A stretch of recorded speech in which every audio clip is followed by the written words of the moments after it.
I wanted to review a concept from Math 2270, and that is the Gram-Schmidt orthogonalization algorithm. Why should we care about this algorithm? It's kind of at the core of being able to find any orthogonal basis. And this is really useful because being able to find an orthogonal basis allows us to find orthogonally diagonalizable matrices where P inverse is equal to P transpose. This can also help us with QR factorization and singular value decomposition, which are used in later classes and is incredibly useful in linear algebra. To kind of understand the intuition I'm going to explain, we should already understand how vector addition works, the idea of parallel and orthogonal components of vectors, and what a vector projection is. Although we don't need to understand linear independence and basis and span to understand the algorithm, to understand the context in which one would use Gram-Schmidt, you definitely need to have a good grasp on these concepts as well.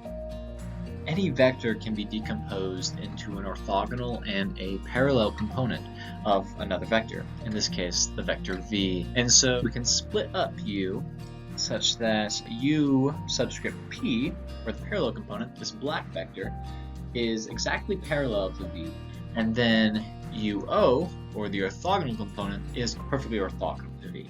Using a tip-tail method of vector addition, we see that up plus uo, or the parallel plus the orthogonal component, is exactly equivalent to just u, so we end up in the exact same spot.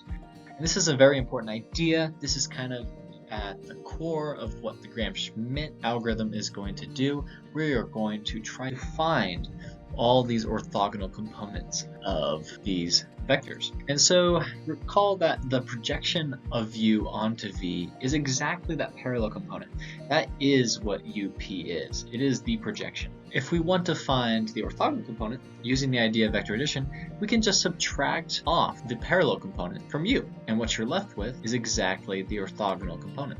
And just recall that the formula to find the projection is this u dot v over the magnitude of v squared in the direction v. And this makes sense because the projection will always be in the same direction as v, because it's parallel. So what is the Gram-Schmidt algorithm? The Gram-Schmidt algorithm is kind of interesting. We take our original set of vectors, x1 through xk, and we kind of transform them into this f1 through fk, where all of these new f vectors are orthogonal.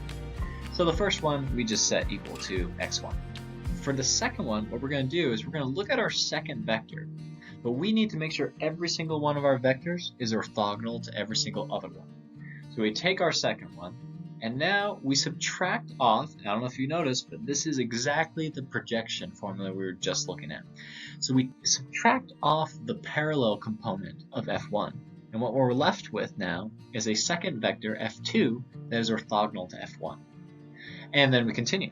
For f3, we want this to be orthogonal to both f1 and f2, so we subtract off the parallel component to f1, and we subtract off the parallel component to f2. What we're left with is a third vector that is orthogonal to both f1 and f2.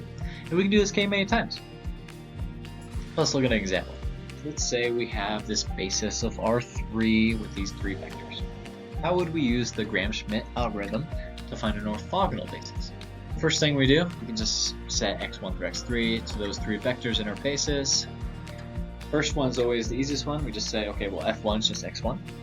And then we start finding these orthogonal components, right? We need f2 to be orthogonal to f1. So we take our x2 and we subtract off that parallel component. And by subtracting off that parallel component, we know for a fact what we're left with is orthogonal to f1. Then I'm just throwing in the numbers here. And what we get is that f2 would be 1, 0, 0. So now for f3, same idea. We want to find a third vector, f, that is orthogonal to both f1 and f2. So what we do is we take our x3 vector, we subtract off the bit that's parallel to f1, and we subtract off the bit that's parallel to f2. So what we would be left with is a vector f3 that is orthogonal to both f1 and f2. Then plugging things in, we get that this new vector is 0, negative 2, 2. Something worth noting here, if we notice that the parallel component to f1, x3.f1 actually gave us 0.